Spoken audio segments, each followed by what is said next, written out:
Tufuna woba oyagala kugoberera nze nga Simon Muyanga Lutaya wonna woyagala ku Twitter, ku Facebook, ku YouTube sambuza nti Sir Simon Muyanga Lutaya. I think I'm the only broadcasting sir in Africa. I don't know of any other.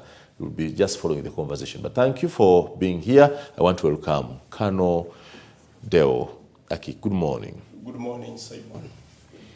Sir Simon. Yes, wonderful, wonderful. That means you have saluted me because I don't have military titles yet. I would have loved to have. You'd have used those. If I join the army today, can I be brigadier or something? First of all, it is impossible. You can't join. Why? Yes. The law says between 18 and 25. And Simon, I know you are above that. I'm 44. You cannot join. I cannot join the army. You can't. Is that? I think we need to contest that age limit because that age restriction. There is age limit. No, no. It should not be there because if the Constitution removes the age limit on anything, it should be. The law was made by your representative. No, I'm learning today. I can't join the army. Yes, you can't actually. Yet I would do. And I'm saying it without fear of any contradiction. That Muyanga Lutaya, Simon, sir, you can't join the army. So we can't talk about the titles I would get because I can't get there. Unfortunately. Naye mutabanyi wayinza okujoininga. No, it's about me. I wanted also to, if I thought by 2016, it can be you through other means, by extension. I thought by 2016 I would be also called Brigadier Col Simon Muyanga. Amalaba gazifuna bwe batyo. Bizibu. How is the UPDF? UPDF, we are fine and doing the usual job. Okulaba nti eggwanga lyaffe libeera mu butebenkevu. I just want to understand the overload around your pockets. Humbly, I see many decorations. What are the decorations about? We'll be glad to learn because we simply see these things. And the biggest decoration on this shirt is my rank. This is a Colonel rank. Colonel. 2 stars. And coat of arms. And the gorgets. They are called gorgets. 2 stars, the coat of arms, and the gorgets. That is a Colonel rank. Colonel. But I've seen also generals with the gorgets. Do they? Yes. If you see my gorget is having 1 line. Yes. If tomorrow I'm given a 1-star general, which is my next rank. I'm praying for you. Thank you.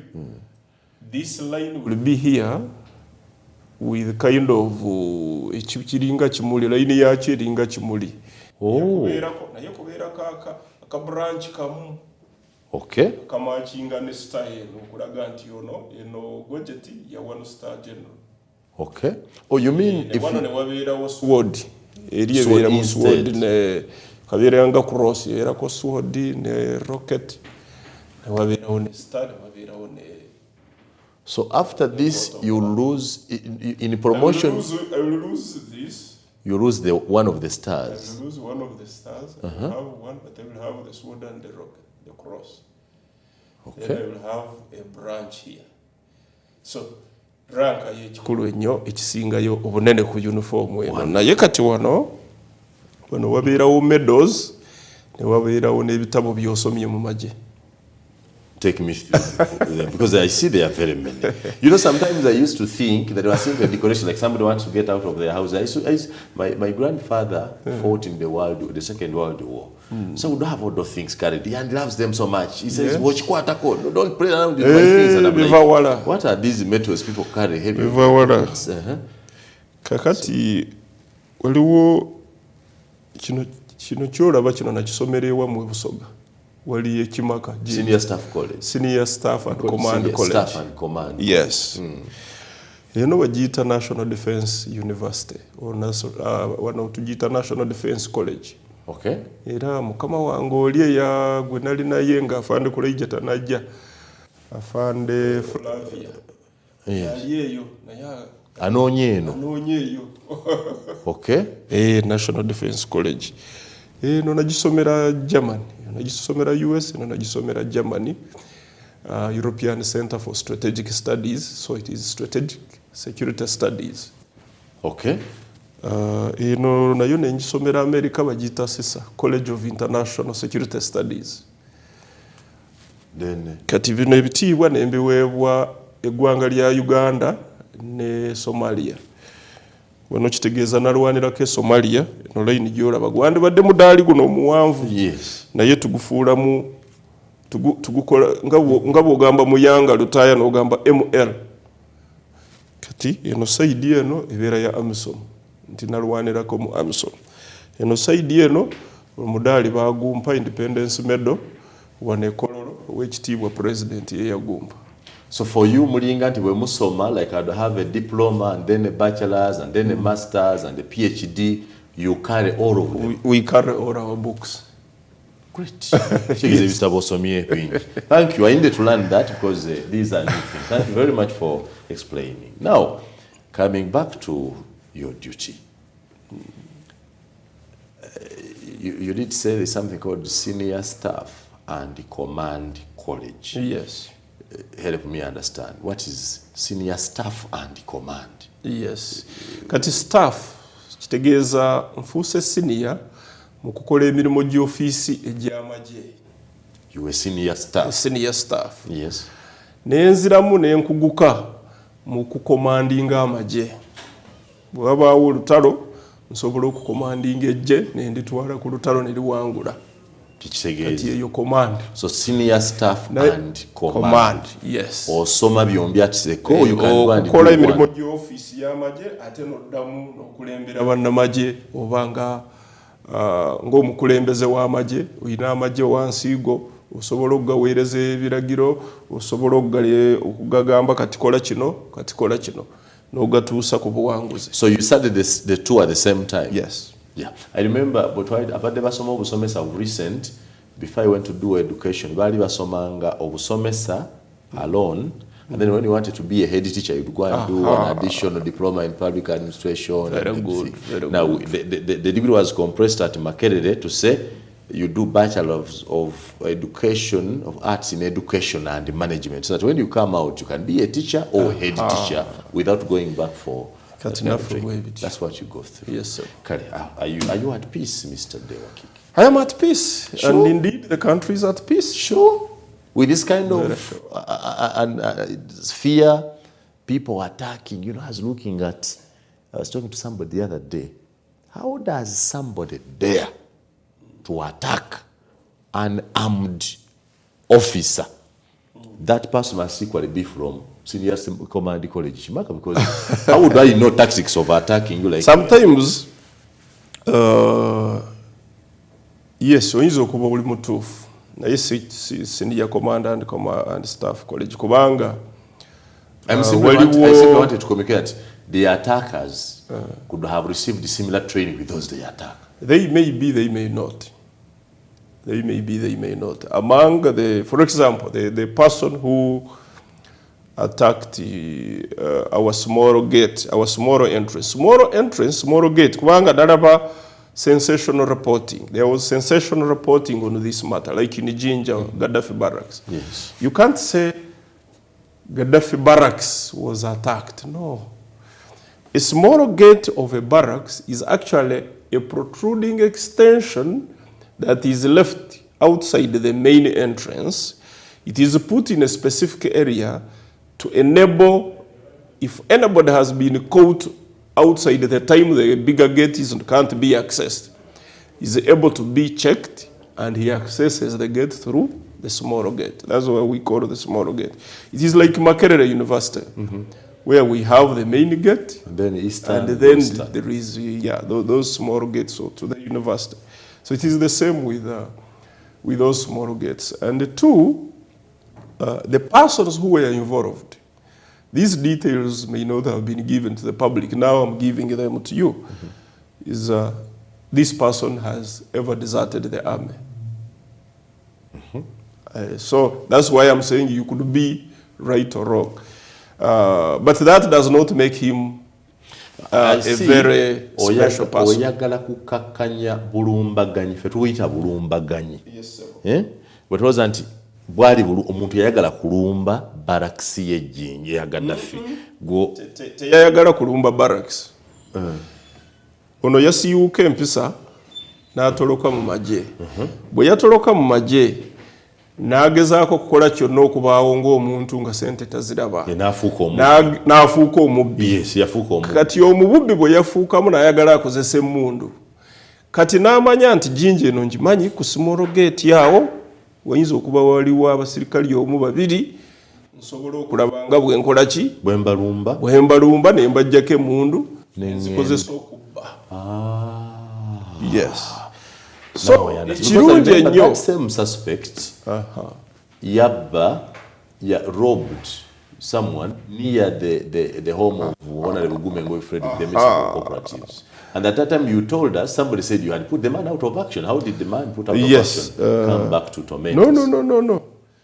Kati ekirungi kye njagala okutegeeza eggwanga oba abatuwuliriza nti omusajja ono twasobola okumujja mu bulamu bw'ensi eno n'agenda gy'asaanira okubeera kubanga bwe yatwala emmundu zino otidde okwatula nti mwamutta. Okutta bannayuganda bayinza obutakutegeera mangu oba omungeri esaanidde. You know, when you say put out of action, very diplomatic language. Out of action, that means says it with a lot of yes. Putting you out of action, it means you were acting. Obadde oli ku mulimu oba mubi oba mulungi.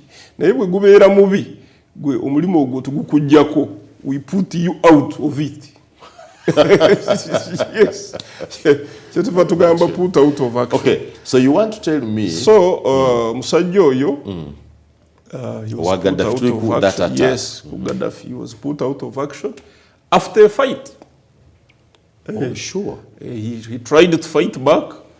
Naye nga twali tumaze okukola deployments eza musalako bulungi n'atasobola okulwana n'atuuka waayagala. Nga buli waddukira mu mulina. So, twasobola okumujja ku mirimu gye egyo gye yeewa nga si mirungi kyoba si mutuufu era emmundu zaffe ebbiri ne tuzikomyawo.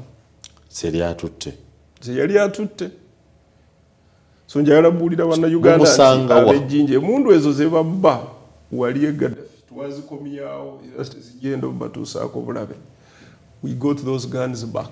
Mwamusangawa. He was hiding in those areas of Iganga. May not have a specific place. Naye nga yali atuuse mu bitundu bye Iganga.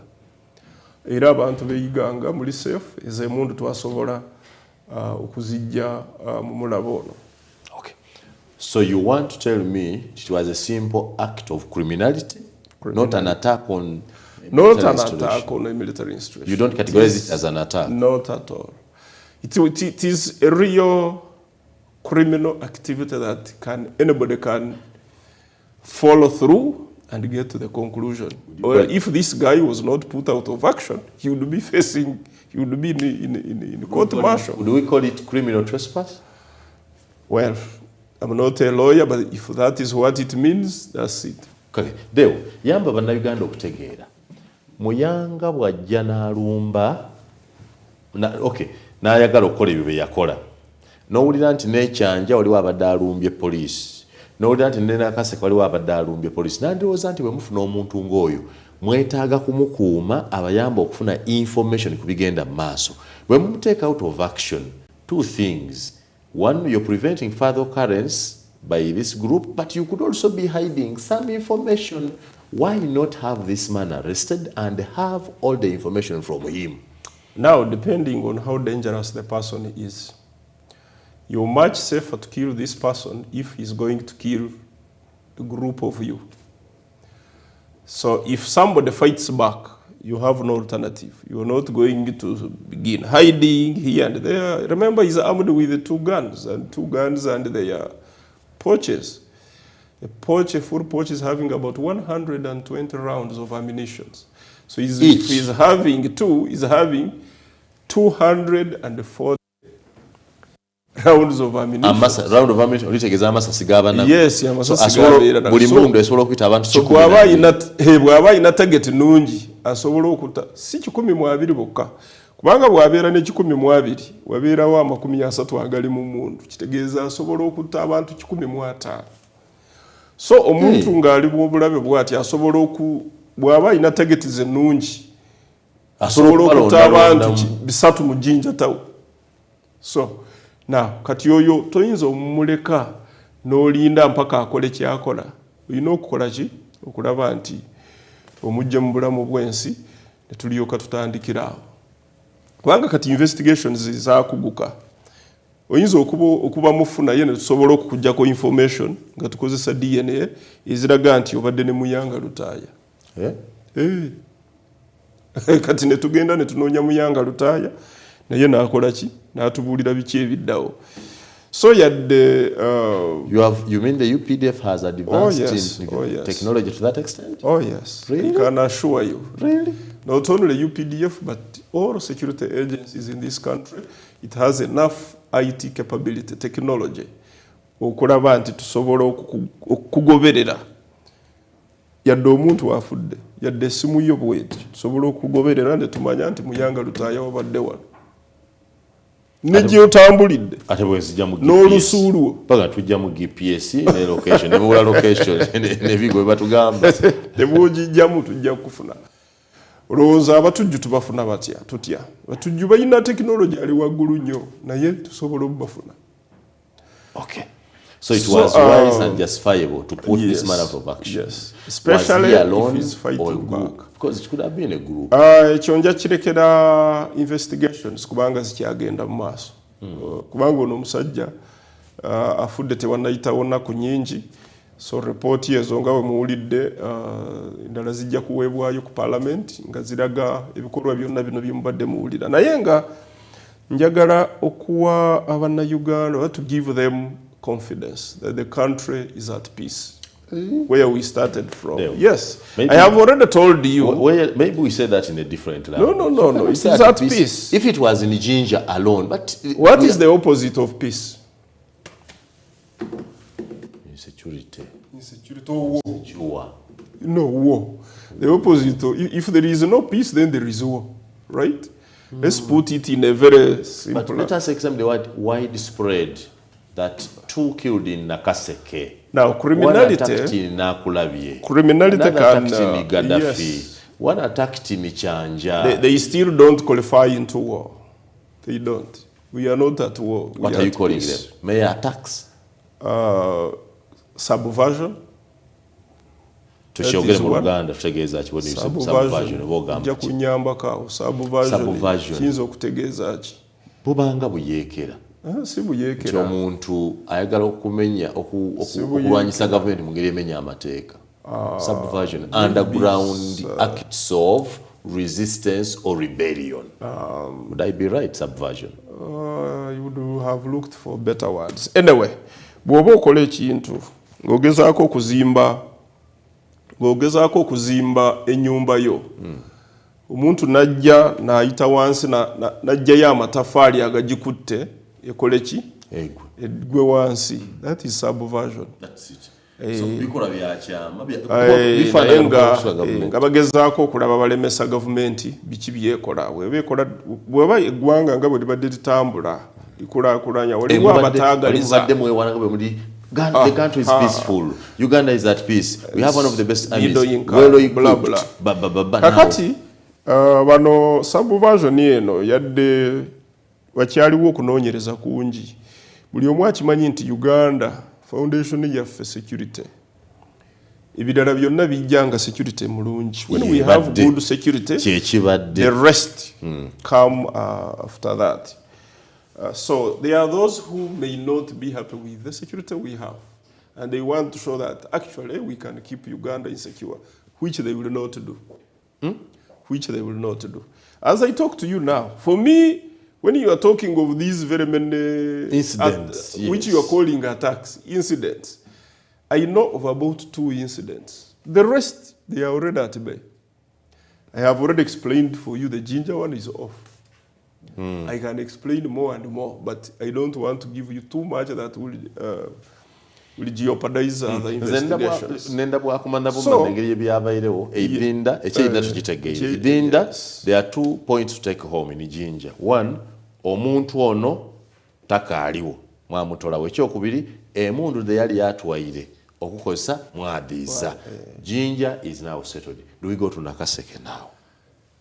Now, ekisooka nga tetunnagenda. Okay, Nakaseke fine.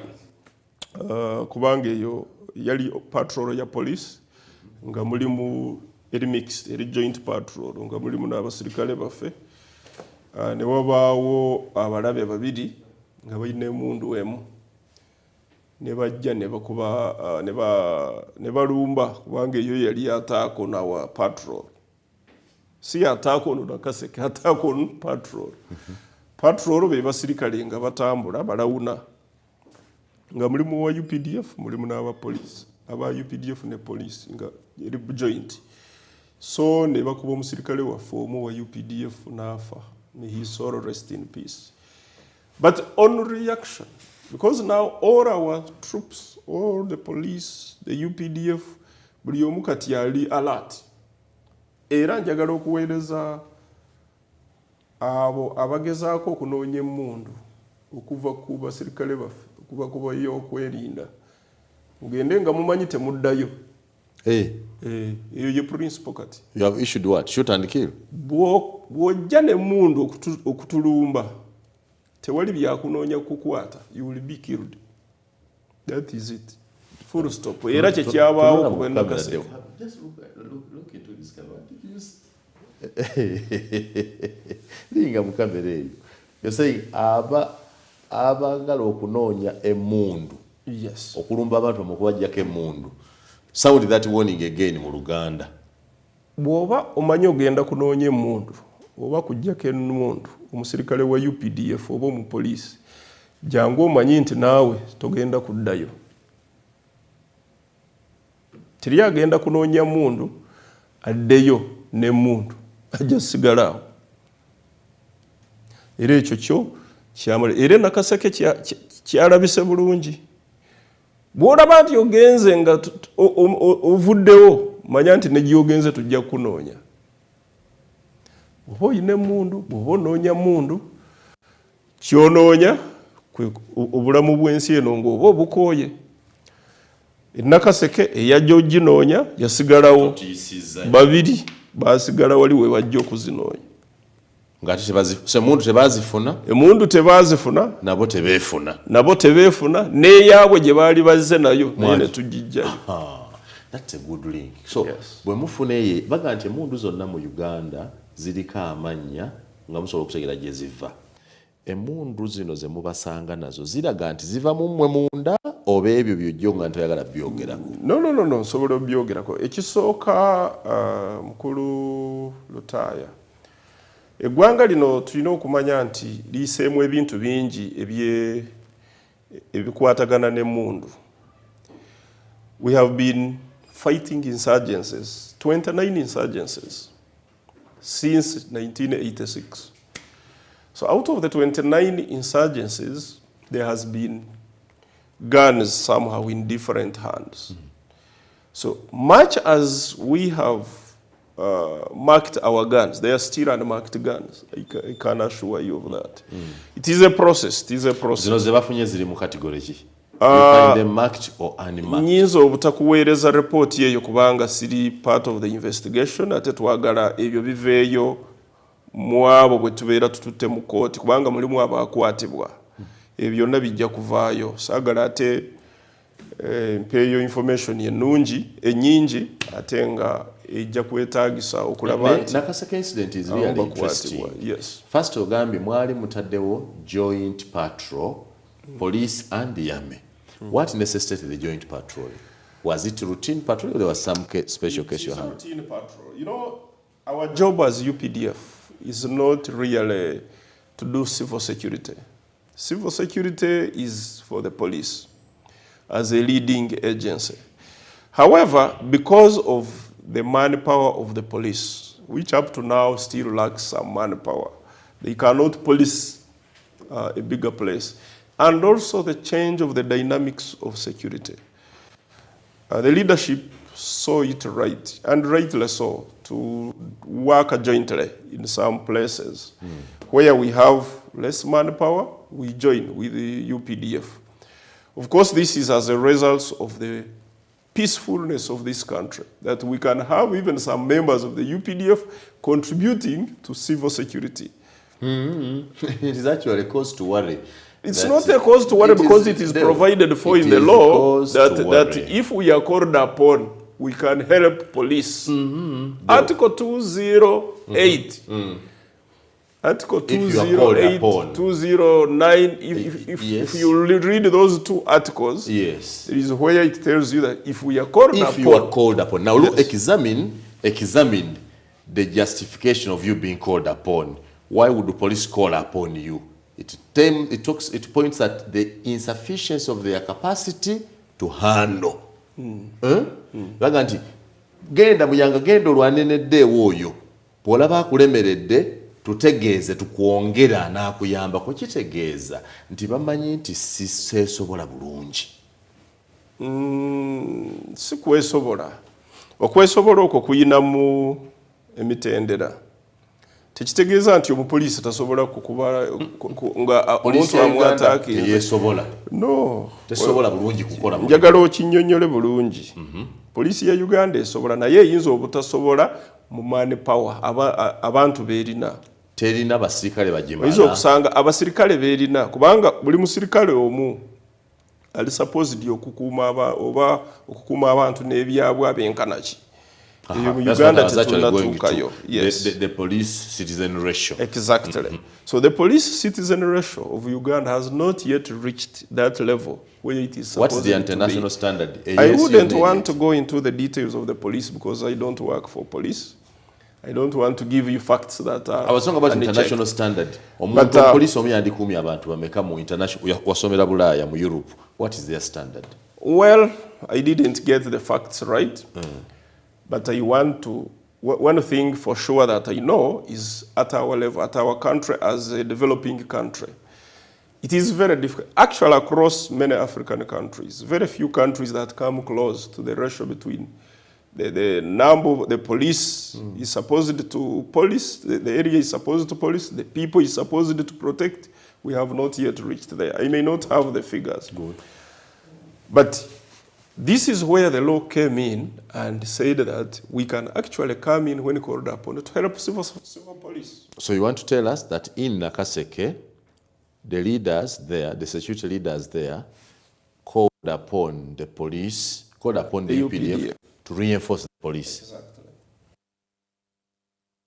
You don't want to discuss the circumstances under which. We don't need those details. But what I can assure you is we are always called upon. The hot cup at 8. Col Deo Akiiki, omumika w'omwogezi w'eggye ly'eggwanga. Okay, Deo. So tutegedde, I've liked your honesty.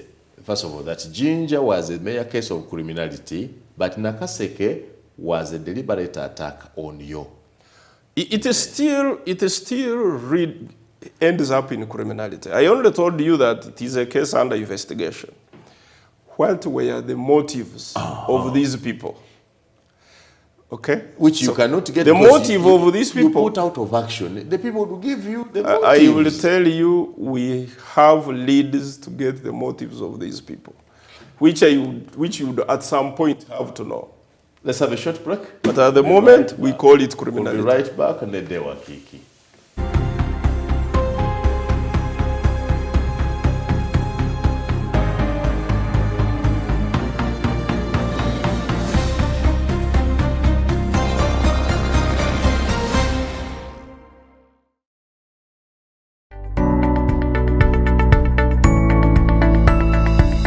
Enoni Baba TV obusoga bulayire. Buyogera nyaffe Uganda ku Radio Africa tolemwa kumwenya olwaka mwenyumwenyu akajjudde abanywanyi. Embeera y'obudde yatukolako mukwano n'obutonde obutubeezaawo ne butusobozesa buli omu okubeerawo mu ngeri ye kuba ffenna tuli banjawulo ne mu ngeri gye tukwasaganyamu emirimu gyaffe. Naye ekitugatta ne tufuuka omuntu omu bwe buwoomyo obuva mu kyokunywa ekyaleeruya jingatte drink n'aleeruya tamarin drink eddekende erikumala ennyonta ate nga wejjanjaba omubiri gwo. Ekyokunywa kino kye kitegeera emibiri gyaffe kuba kya butonde 100 ku 100 woomerwa ekyokunywa kirimu omubisi gw'enkooge. Alleluia Tamarind Drink ne Alleluia Ginger Tea Drink bikolebwa ba Alleluia Reflexology Healthy Solution and Nutritional Research Center Limited. Weefunira ekyokunywa kya Alleluia leero okuva ku maduuka wonna. Bakubire ku noti 393 24 15 66. Welcome to the Living Room Stadium. It's the FIFA World Cup. The match is about to start. Food and drink ready. There's no space left for anyone. Come on, get your lucky chair. Take your usual spot. Even the puppy has one. It's preparation time. You can feel the tension in the air. And do you have everything you need to believe?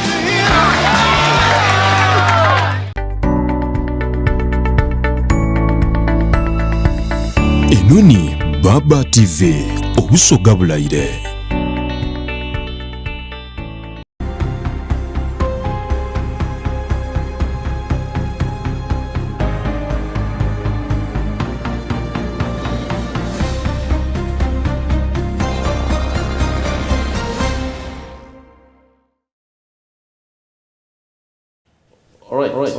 Oli Baba Television program yaffe y'enkyo gye beetaganga muka ninze Simon Muyanga Lutaya Sa Adam Kungu ne Dori Mwesige n'abasoseewo nga tujja maiso ne byetuwaya akanomero kanako okumala ebifa mu kitundu kyaffe tubawo n'abagenyi ab'endawulo mu hot cup at 9 era tulina Col Deo Akiiki omuyuka w'omwogezi w'amagye ga Uganda nga yituyita mu bintu akamala. So Deo oba oli kunkakasa nti wailenga no batolebwa mu action mwina kapasa okutegera motive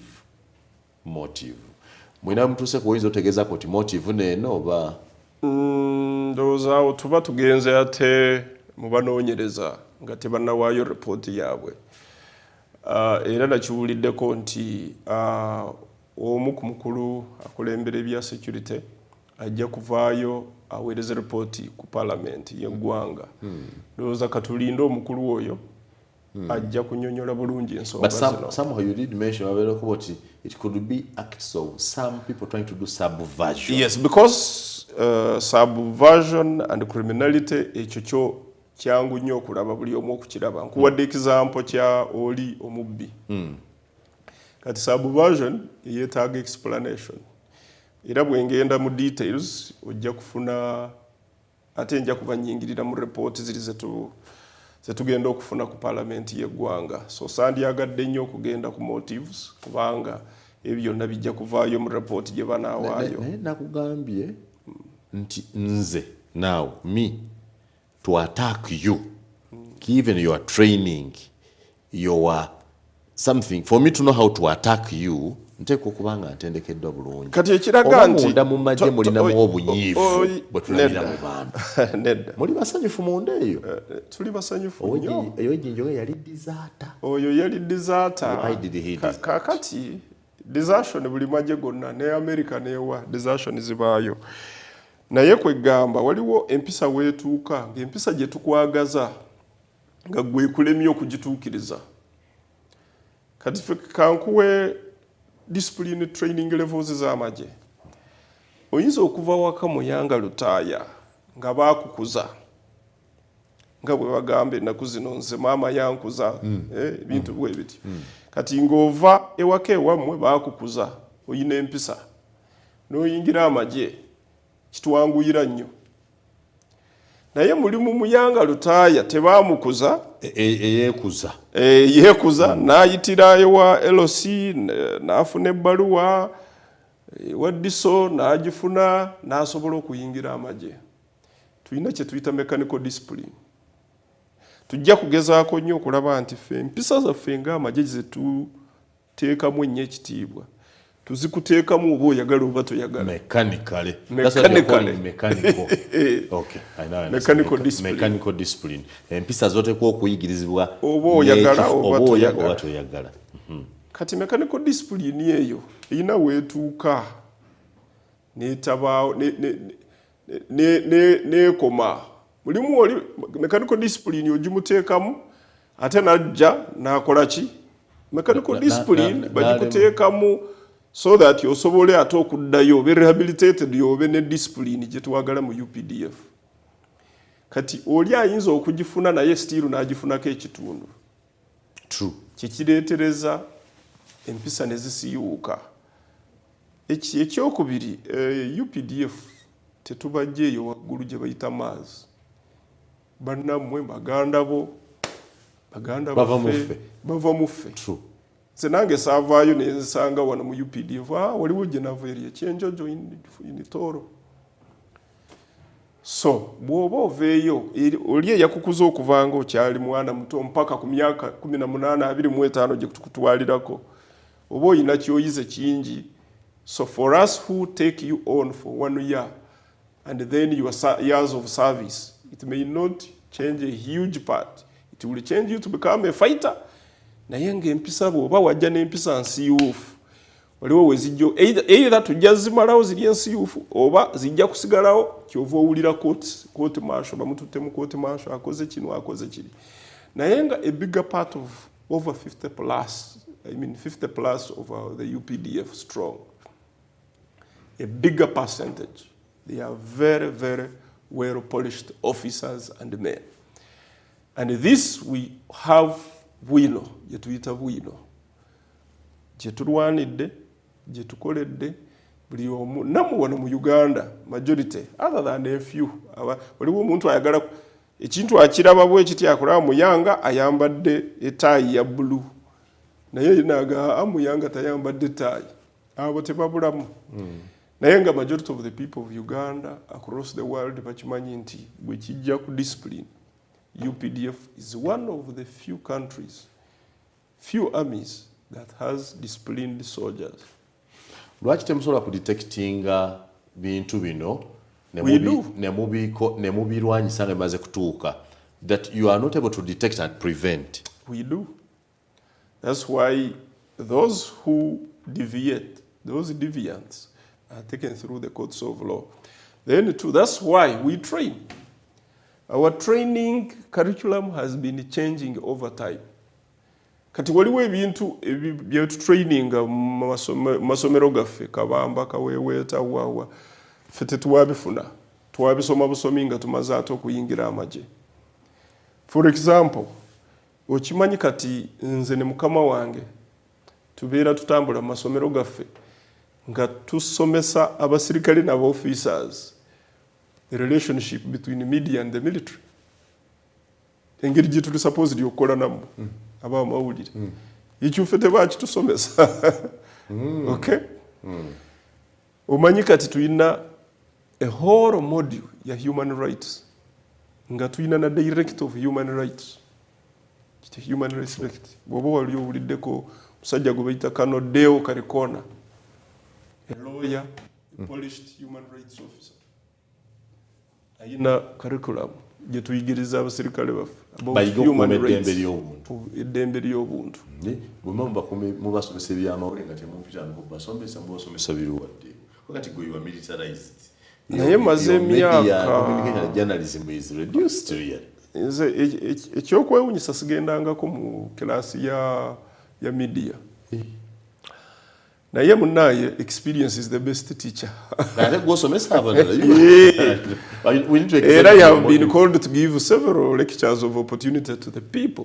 For me, I practice practical media, not books media.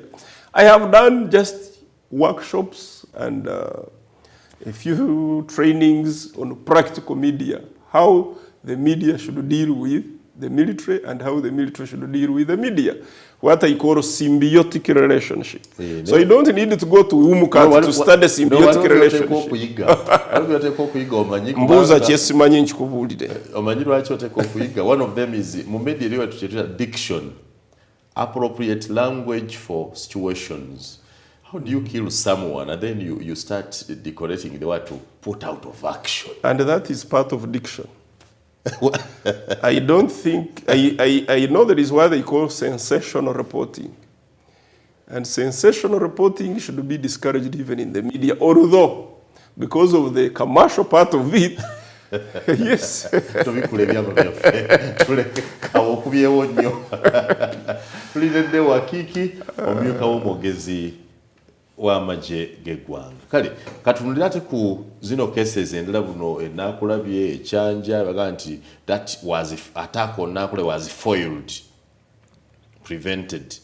Nabo mubu body part of the wider investigation? It is, everything is part of the wider investigation. All of these incidences, I think there are like 4 or 5 incidences. Out of the 5, I told you the 2 are clear-cut acts of criminality.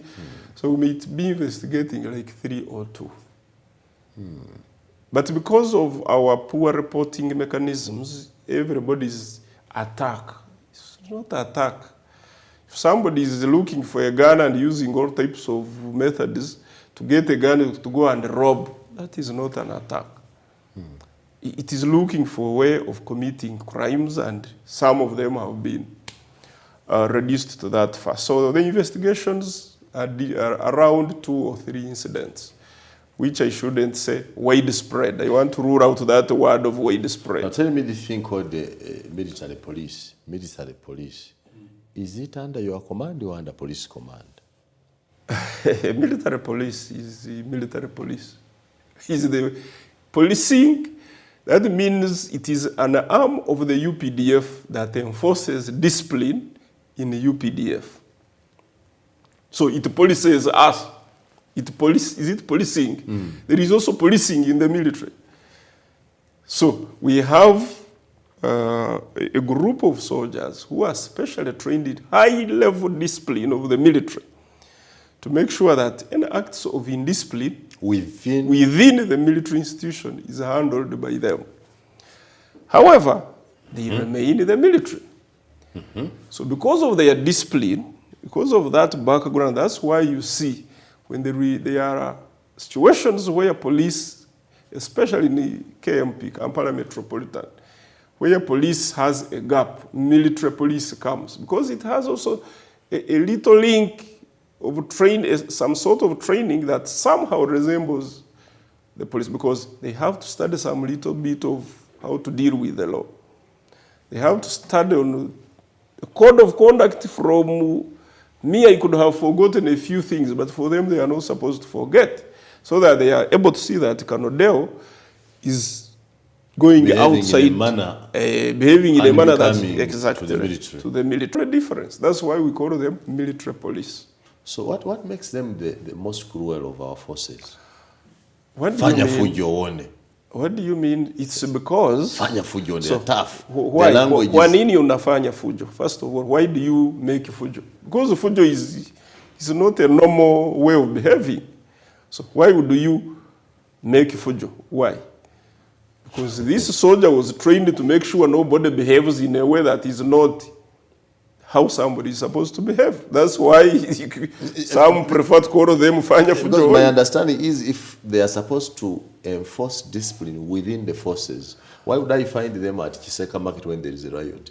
They are fulfilling the other part where we said that they can be called upon. I told you they are part of the UPDF. Yes. They can be called upon.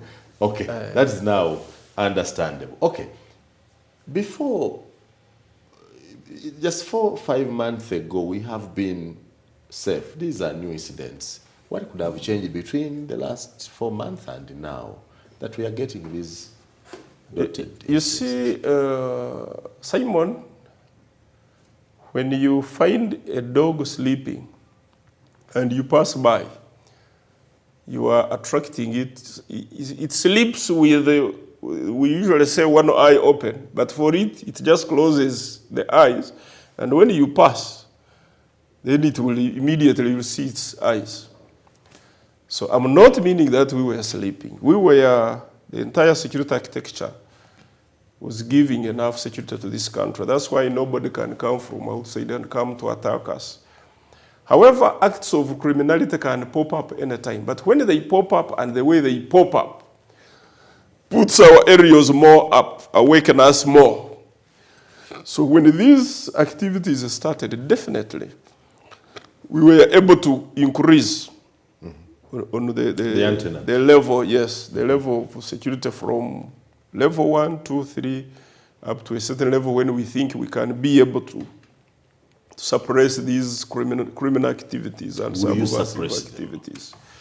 And that's why you see there is already a decrease in these activities. And I can assure Ugandans that in no time this will be over. This is not the first time. Every time there are people who try to test our readiness, our alertness, and we have always not disappointed Ugandans. My feeling is that having fought 29 insurgencies, finally one day we can. Because you have fought so many wars. On the contrary, the more you fight, the more strong you become. Yes. The more you fight, the more strong you become. If you can do your own analysis, many countries which have been at peace, relaxing, they are never good fighters when it comes to action. But that's why, because of those experiences, when you are putting UPDF anywhere, you know that we shall win that war. We have not lost any war. We have not. True. And we are not about to do that. I can assure you, when we go to You have not any lost front any war, line, but we have undertaken a huge cost, a huge You burden see, on the citizenry through the 29 insurgencies. if you want to cost the war, the fighting of the insurgents on our side, you try to leave the insurgents to take over. Let the fighting be here, and we go to war. And then you will see the cost of that war.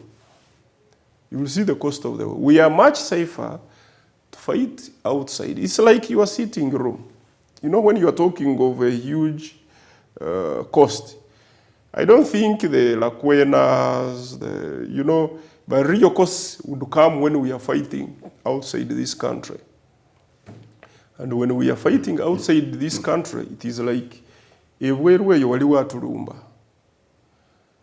Naye twandibadde safe okulwanira eyo mu parking naye nga tayingidde wano.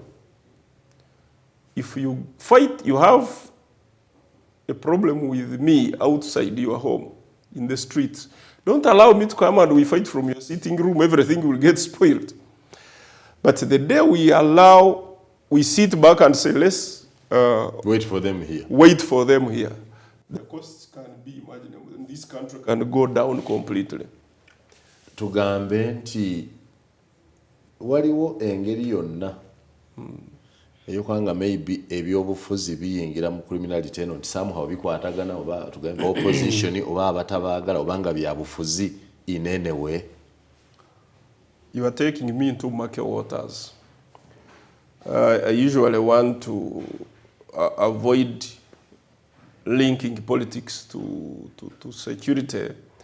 However, I have no option to say a few things because of the nature of our politics. Waliwo ndowooza tukyakulaakulana oba tukyakula mu byobufuzi. Political wars are not supposed to emit the anger sometimes that we see. Obusungu. Today wano tuli wano ffenna mu studio. Enkyo nyinza okusalawo nenzija mu uniform nengenda mu politics. Bwe bakama bange banzikiriza. Ninsangayo Muyanga Lutaya gwen competinga naye. Tekitegeeza nti Muyanga Lutaya has now become an enemy. No, not at all. No, not at all. He's a political competitor. And when he wins, I'm supposed to even congratulate you, which is very rare here. Yes. I'm supposed to concede that I have been defeated, which is a very rare thing in this country. But I have a feeling, I had studied the politics of the United States since the 1877 wars of independence of the United States and so on.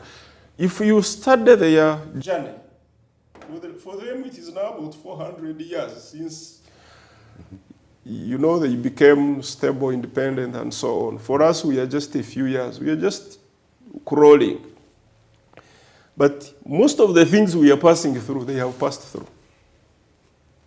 No political entity, no government has stabilized without passing certain levels.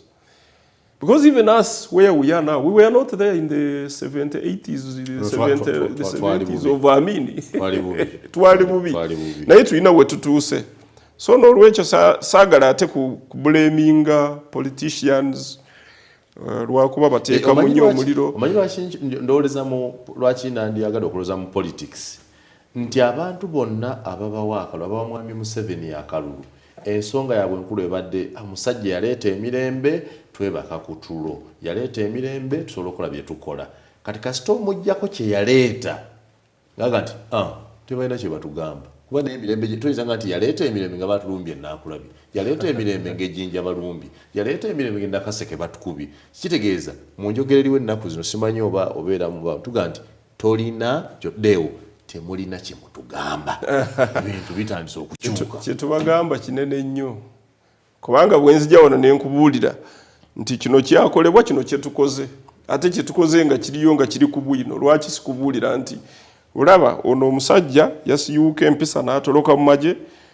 najja nabbe mundu zaffe ne tumunoonya ne tumutta n'emundu ne tuzimuggyako nga lwaki sikikugamba nawe noga owaayo abasajja yadde anti mba nakassa kuwejinja nti oyo baamumaze nakaseke balumbi neggwanga ddene kyeba nkugamba nti olaba ffe tulina mu cases nga 5 zetwogerako cases nga 2 zitaagisa investigation naye nga cases endala ziri clear cut kiringa omuntu bwe tubeera tutambula wano ku nguudo oli najja n'akola ki n'akuggyako akasimuko. It can go to another level. Olinga ayagala afune mundu agende kubba. Tetuyinza kubeerawo nga tulinga bamalayika mu Uganda teri ggwanga eribeera bwe lityo. Ne bwe libeera America owulira abasajja baba and for them it is worse. Baba kususpectinga ne bwobeera ovuga motoka. Ne bakuyimiriza n'ogezaako okujjako emikono gyo ku steering. You have had cases where people bagenda kukwata kasojjako emikono bwoti. Kunyama. These activities can happen anywhere. These activities happen. The criminal activities are not a preserve of only Uganda. And even by comparison, it is a drop in the ocean when it comes to the normal, to the entire security of the security of the entire country.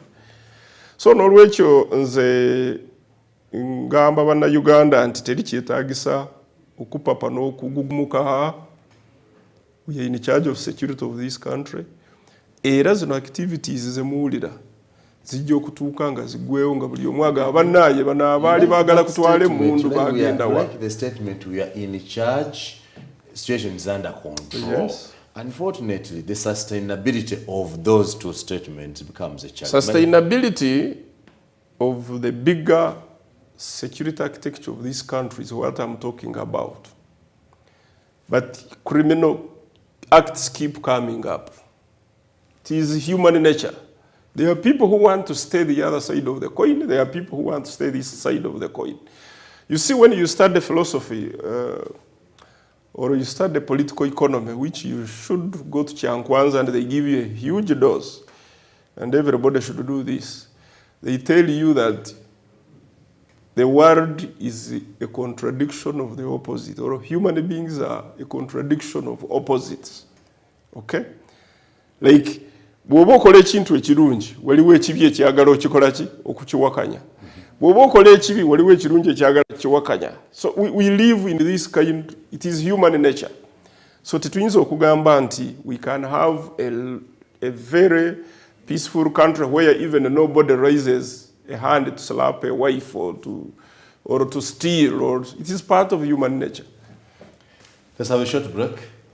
We'll be right back.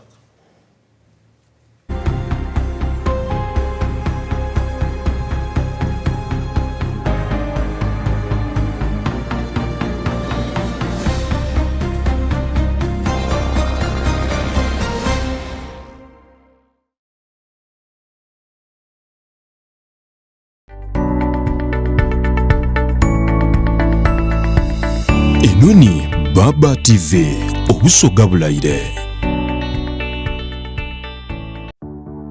Get yourself a Zuku TV decoder and satellite dish today at a low price of only 105,000 Ugandan shillings, and a Zuku decoder at only 60,000 Ugandan shillings, and enjoy your favorite movies, series, kids entertainment, music, local and international news, and lots more. Enjoy amazing packages like Zuku Smart, Zuku Smart Plus, Zuku Classic, Zuku Premium, and Zuku Asia. Get connected today. Zuku, life got better. Oyinza okwagana abaana bo nga babulire mu supermarket tolowooza ino ekyokwira mu kyangu ng'abakulu bona benda ebintu ebitegekeibwa abakugu eby'omutindo nga biri fresh ate nga biwooma buti loza ku Sam's Crisps. Sam's Crisps aidirambika eby'endawulo okuli ennim, ebibala, salt and vinegar, kamulali, enaana ediwooma n'ebindi kamaala ate ng'osobola okubyagana ku idduuka erikuli okumpi oba mu supermarket okwetooloola eyiwanga. Sam's loza ku kyendawulo.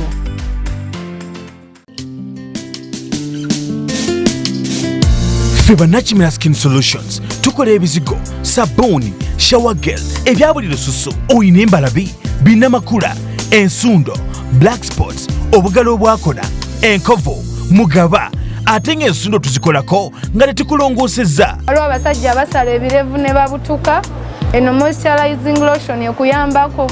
Abagole ng'oli eyo oyina omukolo, olususu lwafa, oyina dark spots, oyina embalabe, tuyina ebizigo ng'ogenda kukiliyalingira mu wiiki emu. Tusangibwa ku SP Plaza Level 4, Room 11, mu maaso ga Galilaya Plaza. Tukubire ku simu namba noti 751 noti 45 116 ne noti 771 noti 53 999.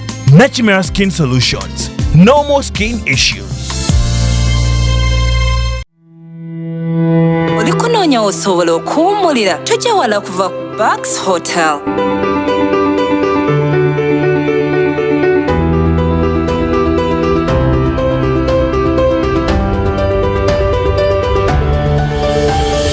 Tukuweereza essaawa 24 olunaku. Ebisenge byaffe biyooyoote bulungi ni internet ya 4G. Tulina emmotoka edikutwala n'okunona ku kisaawe, taakuni parking n'obukuumi obuyigumivu. Ebisenge byaffe birimu DSTV, water heaters, eri mu restaurant yaffe mulimu dining ya Rolex joint, sauce cafe, awalala n'ekyenkyo ku miwendo egisoboka. Twagaanibwa ku Bucks Road, ekibanda ekyokusatu okuliraana Idinda Referral Hospital. Butolinda ki? Ida bawonumira olunaku. Bucks Hotel, zuula ekyendawulo.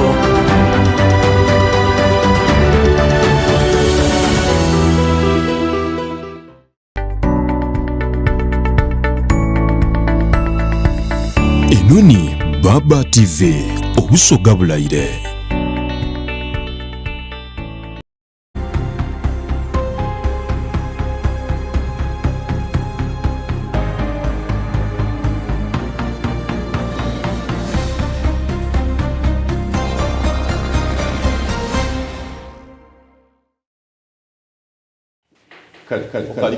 Baba TV program ganga mukanga tudde okukimaliriza abali ku luya abatubonereeyo abali kugoberera ebiri mu Uganda nimwe abali kutubonerera mu Uganda banaifa abali Fort Potro abali Bunyoro abali Kigezi n'awandi bonna tubala muisa mwe bali kubayo abasoga banaifa abali ewe mubeeyo mwongere ku n'abantu baifa abeyo mbakole nti Busoga is a wonderful land mbakole bayinde babone ku Baba TV nide wono twamugayala mu kumufunira omukazi omusoga yandibetaira yotoro tutyo so ye muba mukole ebikwano muwaye n'abantu. The assurance is that from the security part of our country, from the Uganda People's Defense Forces, Deo Akiiki says the country is safe, the country is at peace, that whatever dotted activities you see will be sorted out.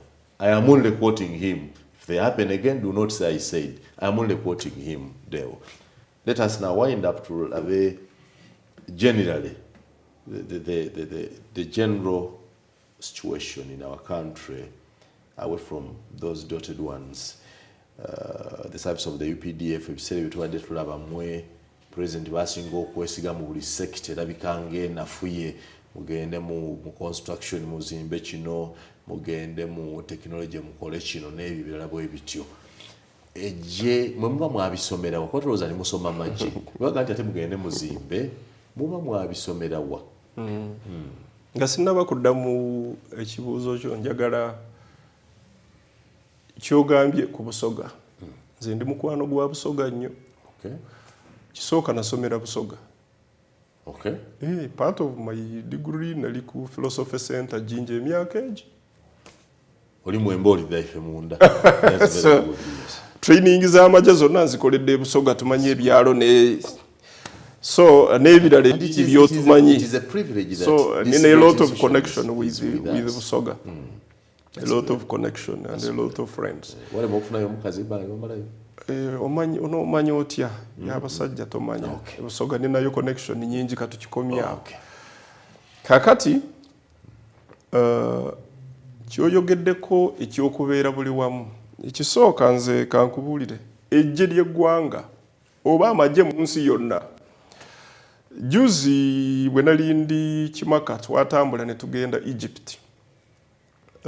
Egypt ensi ya Egypt bagiyita batya mu Lusoga oba mu Luganda Misiri ate nabo baagala nnyo okubayita Misiri bwe twaliyo eri nakiraba ebyapa byabwe babiwandiika Misiri kakati bwe twali mu nsi y'e Misiri twagenda okulaba nti teri kitundu kya gavumenti ekiriwo nga temuli munnamagye oba ya retiringa oba bamusekendinga naye kati ffe mu Uganda tukirabanga ekipya bwe tuwulira General Muhoozi yali mu internal affairs General ani aliwa Katumba Wamala ali mu Wakisi tukirabanga kipya naye nga yenkola naye ng'enkola eyere tumanyi mumanyi mundu yokka tumanyi ebyenguudo kati Katumba kakati nze kankubuulire nze nasoma strategy nakugambyeko nga tutandika ngo oyagala kunyonyola kati strategic studies byabakama bange abala byowulira ebyo tugenze kusoma tetubeera tusoma mundu tubeera tusoma waliwo ebigambo byonna byenyinza okubuulira tukirera kugiyita DIME is diplomacy, information, military and economics. Byemusoma. Kati ebyo bina bikulaga nti ffe tetusoma military yokka. Diplomacy, DIME, diplomacy, information, military and economics. That's the best curriculum I would have loved to have from university. Yes. It's the best that everybody should. No, bwe tunabeera nga tugenda NDC yaffe wano empya bwe naaba egenda ekula ba civil servants bajja kubeera bagendayo okusoma. University gye nagendamu twabeeranga n'abakozi ba government. It's not only military people who go there. N'osoma ebintu bino ate n'obiyingira n'okola ki. Ne bikulaga economics bijja kulaga ensi bagirunninga batya ku economy y'ensi GDP byowulira biki byonna tutuuka eyo ne tubisoma. N'ebintu bingi nnyo ekirala amagye gaffe engeri gali organized tuyinayo ze tuyita wandiise nga departments mu lulimi olwangu oba ebitongole yes kati ebitongole for example tuyina chieftaincies nga 21 ojja kusanga education era mentioning a department yonna ya government nja kubuulira nti eri mu UPDF. Sure. Yes. Bw'oyogera education tuyina kye tuyita Chieftaincy of Education, Sports and Culture. Within the UPDF? No bwaki abazinga bwa Busoga bwe babaawo ekibaawo mu UPDF tuyita Chief of Culture n'aki handling. Bw'oyogerako medical ebombo gy'owulira tetugenda ne tuleeta aba medical from other places. We have doctors of the UPDF under CMS, Chieftains of Medical Services, headed by a doctor, Brigadier Major General Ambrose Musinguzi. N'aba doctor bangi wano wansi. Bw'oyogerako ki engineering, abazimbi, abakola emmotoka, abakola ki. Tuyina Chief Engineering Brigade. Ibabeera wali magamaga headquarters zaabo. Be bano kati abavuddeyo okulaba nti bazimba buli government kati bwegamba twagala amasomero somewhere. Tejja kuonoona budde jaga Engineering Brigade, take the contract, go and build. Tuyina projects kati ziringa 3+. UPDF zekolako kati mu ggwanga lino nga siza amaje zokka naye nga na infrastructures endala za government. Naye awo kasi we tukomye tuyina NEC, National Enterprises Corporation, which is the business arm of the army. Ngekulemberwa mukulu General James Mugira. Now the army doing business for who? For this country. For this country. For the economy of this country. Of course, there are some of the things we do. But to call explosives in Nakasongola, in Luwero, while you hear of Luwero Industries. Bumubera wano mukuba bazita batia fireworks. Explosives fe tuzikola atete tuzibawera bwerere tuzibaguza. Sente nezidda mugolekale gwa. Sente nezidda mu kifo ky'ogenda tuzijje China wawa. The UPDF Bwetuba Masasi tetubadde tuwebase. Era emirembe weekoma okubeerawo wetugenda nga tuwongera. Tetukyagula Masasi, tetugenda China gula Masasi oba Belarus oba Masasi gaffe tugeekolera. So yagala kunga nti bano bemwateeka mu operation wealth creation bava mu kifute babukali kyandwati. Nedda. Ati operation wealth creation ojjukira bagende Makerere ne baba training. Omanyi mukulu Lutaya kyenjagala okubuulira. Ewabeera discipline, ewabeera empisa, ewabeera obuntu bulamu, everything is possible. Kyova olaba abantu balowooza kati ono omusirikale afuuse Minister of Works and Transport teyasomawo engineering. It is administration. As long as omuntu ayina empisa z'obukulembeze, you can be an administrator of anything. The technical people can do the work, but can you lead them with discipline? That's what is important. So n'olwekyo UPDF sikugamba tuli wamu naye mu butuufu obukugu tukoze eki tubulina.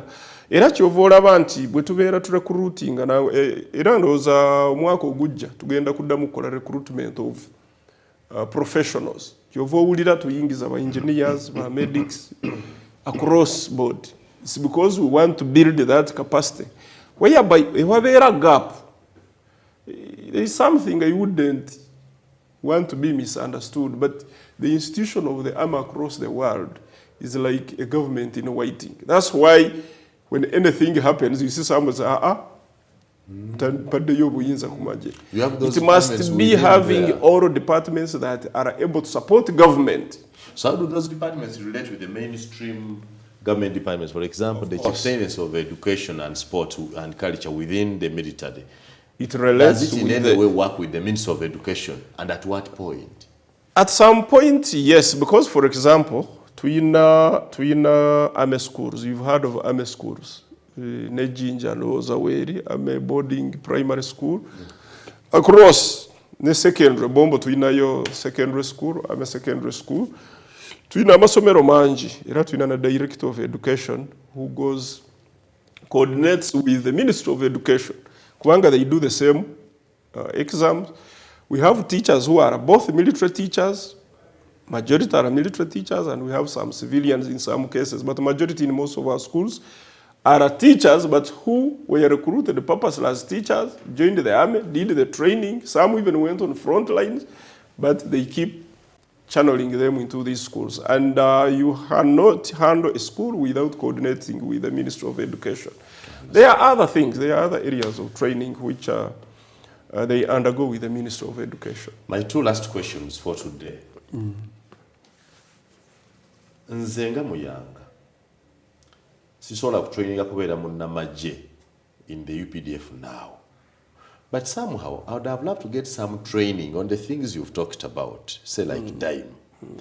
Do you as UPDF think of a plan where a civilian like me can come and undertake military training, not necessarily to serve in the army, but to have knowledge, like I would go and study law, not to be a lawyer, but to have some knowledge of law. For example, military training, even for self-defense. Yes, number one is Kyankwan's National Leadership Institute. National Leadership. Can I private apply to join Kyankwan's? There is a way you can go there because they cannot just get you to Kyankwan's as one person. They take on groups. If you organize yourselves as media, you say, but now we are organizing ourselves as media to agenda Kyankwan's. I promise you. I will make sure you go to Kyankwanzi. I want to go as me.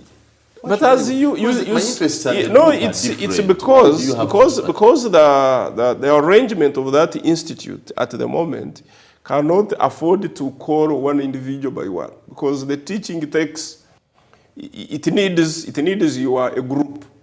That is the arrangement at the moment, and you can still come as a group. I'm giving you the opportunity that if you organize yourselves as media and you say we want to go to Kyankwanzi, I promise Mideo that you will go to Kyankwanzi. Who sets the curriculum now? The curriculum Do I give you what I want to study, no, or no, I find what you already set? No, you can't go to Makerere University and say that I want to study this, which is not available there. Makerere, I say I have come to study education, but they teach medicine. This is a very unique institute. It is a leadership institute, which has other components outside leadership. Okay, one of them is the area you are saying you want. You said you want to learn how to defend yourself. Now, DAIM is another level. That is National Defense University. I told you that people who go to National Defense University include civil servants, include CEOs, executives of different institutions. Where is that one? National Defense University? Here, now in Kenya, they have graduated. Here, we have started with what they call National Defense College. In Kenya, they have now graduated to National Defense University. In the US, you also had the National Defense University and other countries. But here we have started with the National Defense College, which is in Busoga. It is in Buiko, I think. Buiko is part of Buiko is Busoga, I think. And you will find those things. We may not take up civilians at the moment, but at some point you will find the civil servants. You need to think about it, because there are things we need to do. Today, people, you see very many members of parliament have workshops. But if you did, study the law. You see, when you are talking of DAIM, when you hear people studying international relations, DAIM is part of them. DAIM is part of international relations. When you hear people studying, there is international relations, there is, even when you are studying things of human rights, I did a master's in human rights, and some of the things that I read at the National Defense University were part. So it is a complex of studies that actually gives you a wider view of the world, how the world should run, how a government should run. Yes. Kale, edakika zino zigenderedde 17 ku ssaawa 3 ez'enkyaliro ndine Deo Akiiki omumyuka w'omwogezi w'eggye ly'eggwanga. Deo, njagala tumalirize kati naye kano bankayite kaama. Ongambye nti akaama ku TV gatukakuba ongambye nti osoma information. Musoma information. Kitegeeza somehow omanyi gatheringa information n'ogiprocessinga. Amaloboozi agali mu bannayuganda muzeeyi tumukooye, muzeeyi agende bw'ata ffe bitutami mugawulira era mwengejere bwe mubiwulira mulowooza mutya? Eyo tojja kuntwalayo ssebo. Togawulira? Eyo sijja kugendayo. Katubeere mu leeni yaffe. Onooleeta wano ba politicians ojja kuleeta topic eyo naye ndowooza babeera ku social media nti it is not part of security wano to discussing security. It's not part of security. So saagala okugenda eyo. Bannange Deo towulira awananga kati muzeeyi tumukooye tetwagala kuleeta mutabani tobiwulira katudiscussing katusigale ku mulamwa. Bw'olimpita wano okudiscussinga politics nga nzikirizibwa okudiscussinga politics, tujja kwogera politics, naye wano twogere security. Ebyo byabufuzi ate ekirala ebigambo nze njagala kubulira mpozi omulanga gwe nandigambye bannayuganda. Omanyi Muyanga Lutaaya avaayo wano n'agamba ekintu n'ayagala kibeere kya bannayuganda emiliyoni 4 plus. Kyekintu ekyo tulina okukyewala nnyo. Ffe tubakooye. Umwebaani. Kubanga Uganda egenda mu kalulu n'esalawo. Ono tetumwagala, ono tumwagala. So teriyayina authority. Bemubba obululu buli mulundi. Ffe baani nze mbeerawo ku lwa Uganda yonna. Mubeere mabege. Ebyo bibyo. Thank you, Deo Akiiki. One thing I will take home today, you have said that the country is safe. that Ugandans should be confident that all is well. We take you by that? Please. Thank you. Wonderful. Thank you for coming and sparing us time always. Baba TV, ganga mkwela lero tuwe tujimaliriza ni Col Deo Akiiki. Tuende okwebaza era bwirayo tulamusiza omukulu Felix Kulaije niyo ne byomutambuza nabo ebintu tubenda inda tubalamuisa eyali tuwe tulikenda okukimala. Nze Simon Muyanga Lutaya.